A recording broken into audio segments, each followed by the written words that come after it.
Welcome to the SVG-TV news for Tuesday, September 26th. With the details tonight, I'm Khalil Cato. In our lead story tonight, leader of the opposition, Dr. Godwin, Friday, has expressed best wishes to outgoing Commissioner of Police, Colin John, and has raised the question, why is it taking so long for a new commissioner to be appointed? At a news conference today, Dr. Friday noted that in the wake of the mass shooting in capital Kingstown, in which 5 people lost their lives, he had called for the resignation of Commissioner John, and weeks after it was announced that he will no longer be commissioner.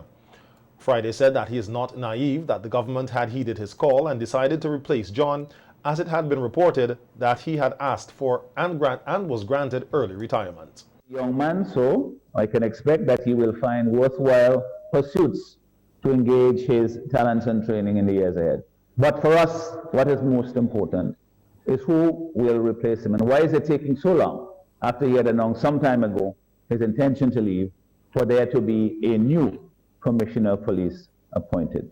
Who will be the new commissioner of police? What criteria will be used to choose the new commissioner? I believe the general public require that such a person meet certain basic criteria to instill public confidence in the police service and to make it more effective as a crime-fighting institution. So, the person would need to be an independent-minded person, meaning to say that they do their job professionally. Where the evidence takes you, you go with the investigation. Where there needs to be an investigation, that the commissioner leading the way demonstrates the independence to do so.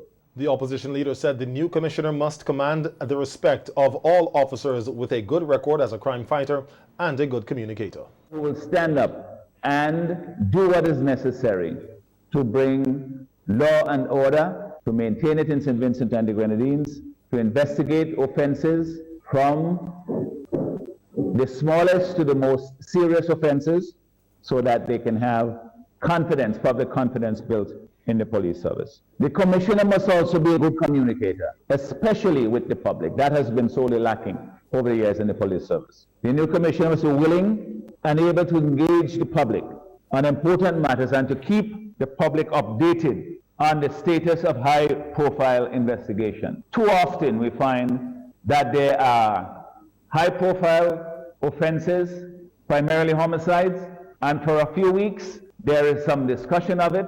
Then the matter simply falls away from public attention and we hear very little or nothing about it. In order to instill public confidence in the work of the police service, so that the public will be engaged as well in helping the police to do their work, there needs to be more effective communication from the police with the general public in order to become more effective.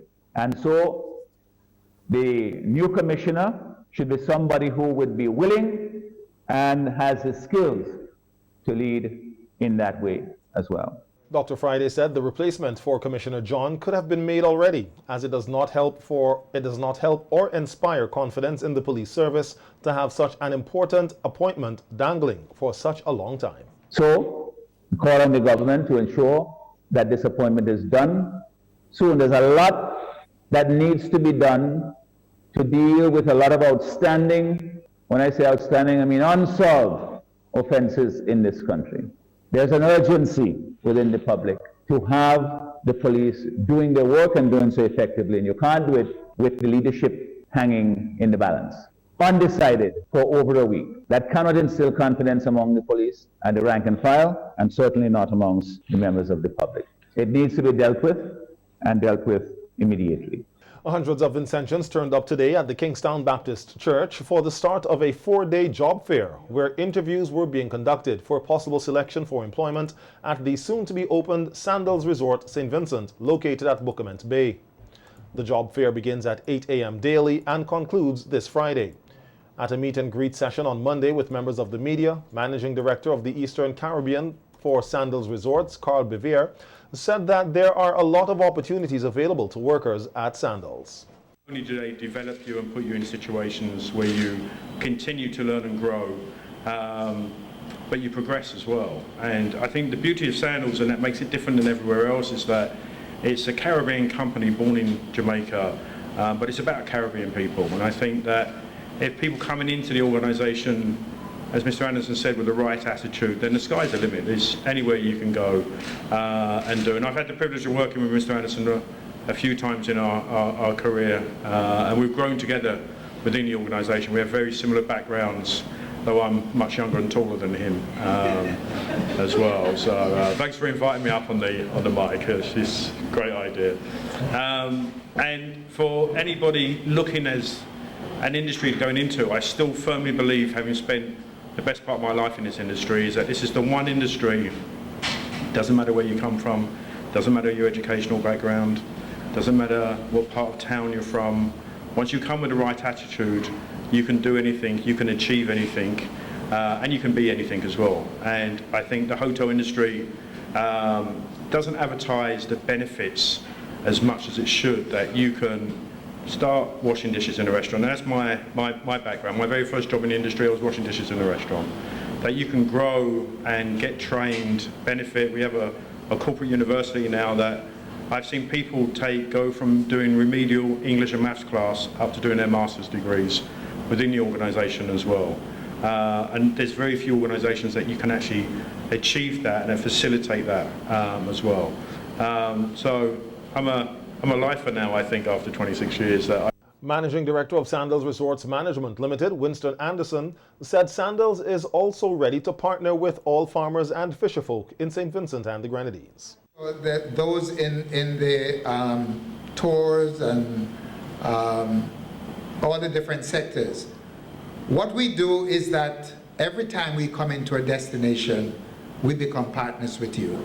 And I really want to touch on the farmers to say to you that we're excited to work with you, because the truth is that we believe strongly in ensuring that items that are produced locally are used and experienced. Our guests today are all about culture.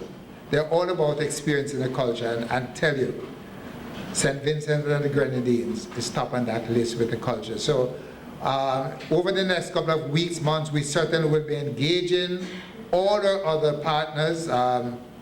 We have been having conversation, and I truly want to recognize and to thank our taxi operators. Every single one that we've engaged so far has been really courteous, because the guest experience starts at the airport, and we saw that when we came in on Saturday night. Our immigration officers, the warmth, the smile, it all starts there, and the ingredients are all there to make this truly a gem of the Caribbean. Through the job fair, Sandals is looking to recruit about 800 persons to work at its new resort at Bookament Bay. Several shops in Glen, under the government's Promoting Youth Micro Enterprise Prime program, were officially opened yesterday.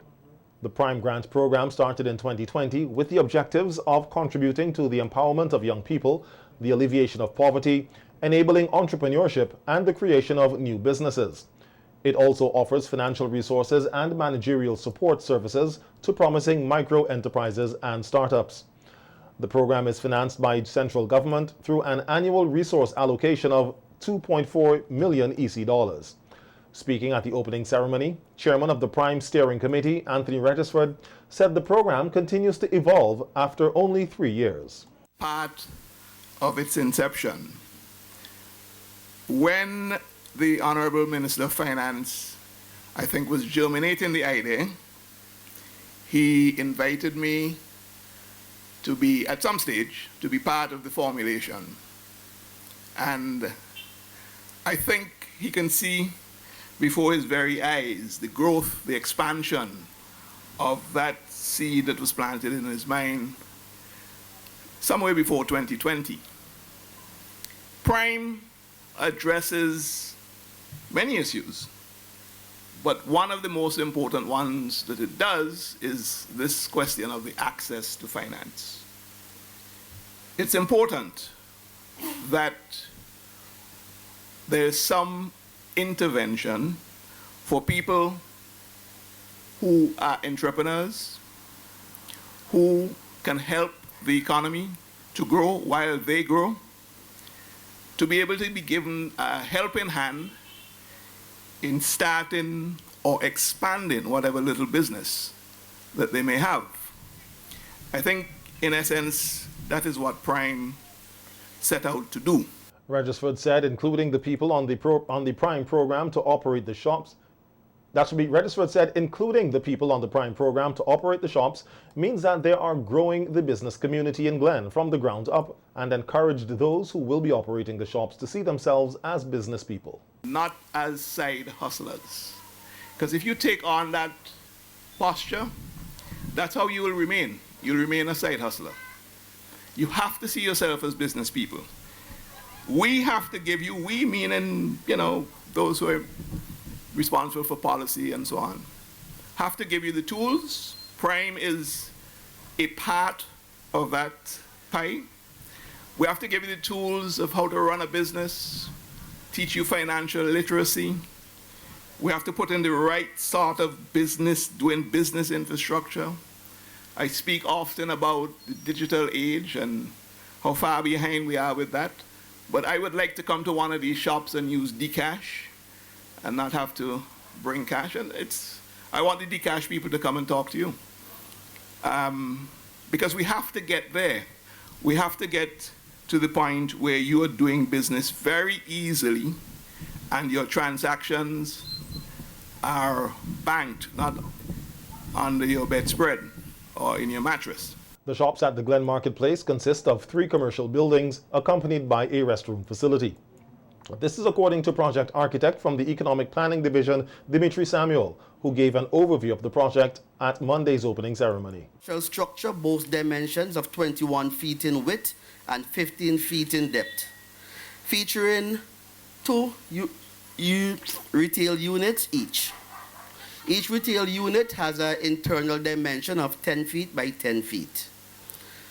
Furthermore, these retail spaces were thoughtfully equipped with 2 windows for proper ventilation, and they were designed to be flexible for whatever the tenants decide to use the space for, such as you can look around, there are variety shops, barber shops, salons, and the main objective behind the concept of this marketplace extend beyond mere commerce endeavors.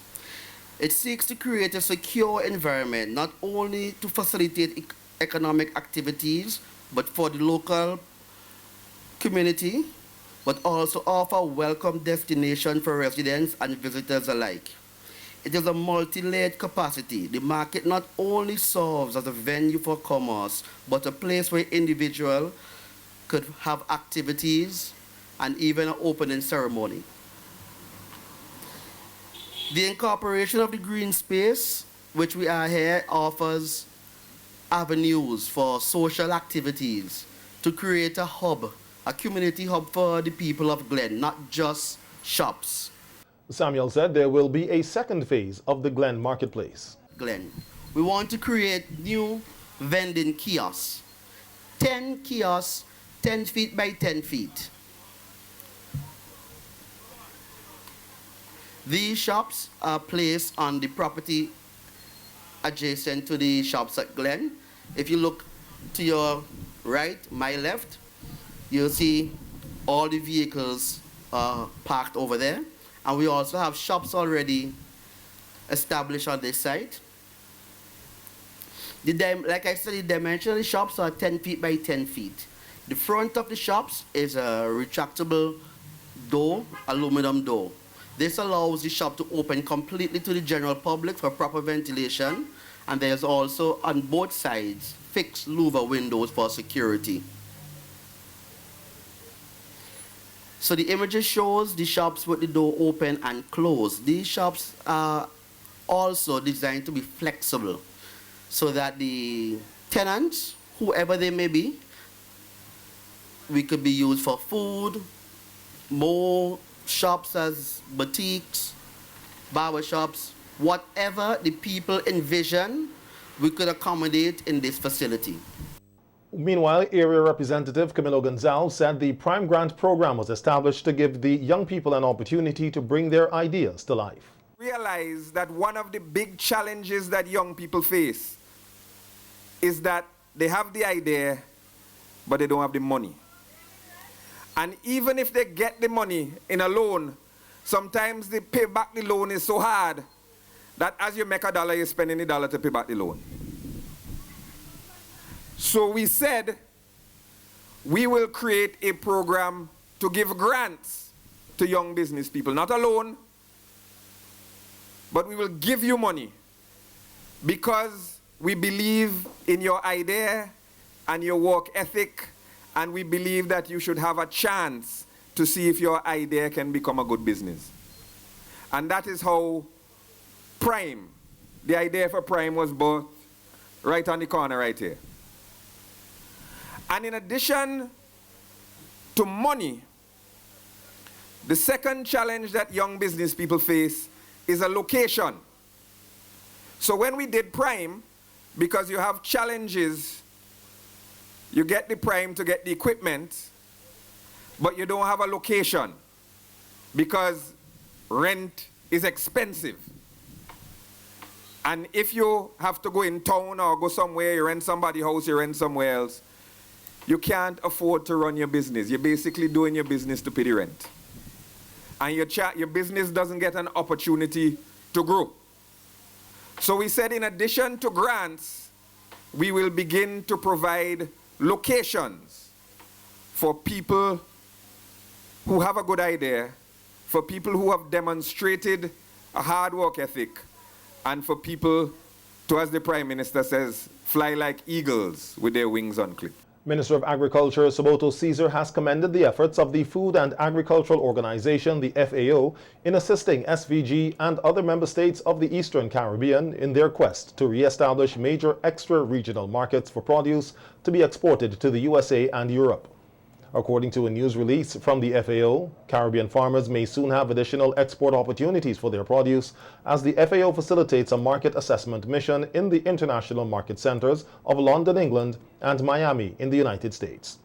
The ministry says the mission reinforces the objective of the Windward Islands Food Production and Trade Corridor, an initiative launched by the FAO on February 3, 2023, aimed at strengthening national and regional value chain development. Several strategic meetings and site visits will be conducted in London from September 27th to October 4th, followed by Miami from October 4th to the 11th, led by Jai Rampasard, FAO's Trade Development Consultant. The ministry says the mission's findings will be shared with local farmers to help them better understand price fixing and distribution channels, as well as information on the demands and requirements of the market in terms of quality, packaging, and logistics. The Ministry of Health, Wellness and the Environment is encouraging persons to take all the necessary precautions to protect themselves and those at greater risk from dengue fever, such as children and persons with pre-existing conditions.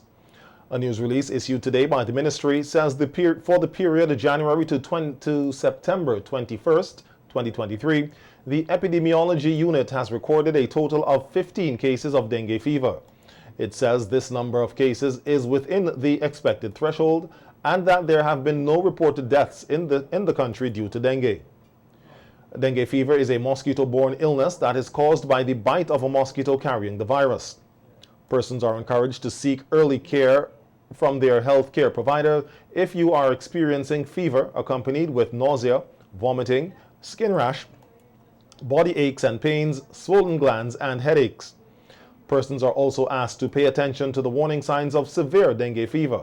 The ministry says these signs usually begin on the first day or two after the fever goes away and may include severe stomach pain, persistent vomiting, bleeding from the gums or nose, blood in the urine, stool, or vomit, bleeding under the skin, which might look like bruising, and difficult or rapid breathing. The ministry further notes that testing for dengue, Zika, and chikungunya is available island-wide at the government health facilities. According to the ministry, the best protection against dengue and other mosquito-borne diseases is to reduce the breeding of mosquitoes by keeping your surroundings clean and clear of possible breeding sites. The ministry says it will continue to monitor the dengue fever closely, locally and regionally, and will update the public accordingly. 10 women from the Red Zone have successfully completed the Women's Empowerment 2023 program hosted by the Rotary Club St. Vincent, which offered training in sewing. The WEP graduation ceremony took place last Saturday at the Barley Learning Resource Center. Addressing the graduation ceremony, President of Rotary Club St. Vincent, Glynis Hay, commended the participants for completing the training and urged them to share their skills with family and friends. The NVQ level, make sure you go further and share what you have, because we shared what we have with you. And you'll be surprised to see where the money came from. Came from very, very far, and individuals who contributed. Most of them, they're not rich people, but they believe that if you give someone a fish, you're feeding them for? If you give them the fish, no. Tomorrow they'll come back to you for a fish. But if you teach them to fish, you're feeding them for a lifetime. So we are teaching you to fish. So please go out, cast your net, and make sure when I see you, you have trained your sister, brother, daughter, granddaughter, and someone else in the community. Facilitator Debbie Barber acknowledged that there is no tool for development more effective than the empowerment of women and encouraged the graduates to be humbled and live a life transformed, live a transformed life led by God. Socially, serve others, ladies. Take responsibility. Speak out against inequality. Become a home and a nation builder. Thirdly, educationally. Confident at decision making. Be conscious in making a good effort at hitting and reaching your goals for the right outcome. So when a woman is empowered, her economic status rises, self-esteem rises. Every time a woman decides to take action, to take responsibility for herself and others, she is empowered. She has freedom of endless possibilities, her voice, the right to be heard, her dreams to achieve. I often use this quote from a pastor that I listen to, Dale Bronner, which says, "Every dream has a destiny." Participant Chelsea Hooper said her newly gained sewing skill will help her gain employment or become an entrepreneur, and encouraged other young people to get involved in the skills training exercise and earn a certificate. Everyone cannot be academically inclined, but everyone should at least be skill smart. And who is academically inclined can still be skill smart. So skills would always win. As my reflection is entitled, Skills Pay Bills. So get out of your comfort zone and challenge yourself. You would be surprised of the results.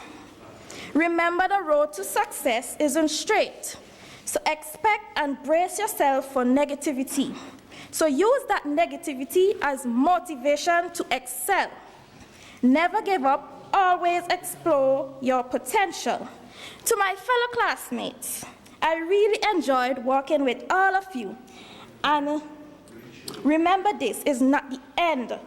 To empower ourselves and to empower other young women. Police here have launched an investigation into the circumstances surrounding the shooting of Mark Williams, a 31-year-old vendor of New Montrose. Police say preliminary investigations indicate that Williams was at a shop in Block 2000, Old Montrose, when a masked man approached him with a gun and started to fire shots. As a result, Williams received several shots about his abdomen. He was rushed to the Milton Cato Memorial Hospital for medical attention, but died today. Persons with information that can assist with the investigations are asked to contact the police, who said all information will be dealt with confidentially.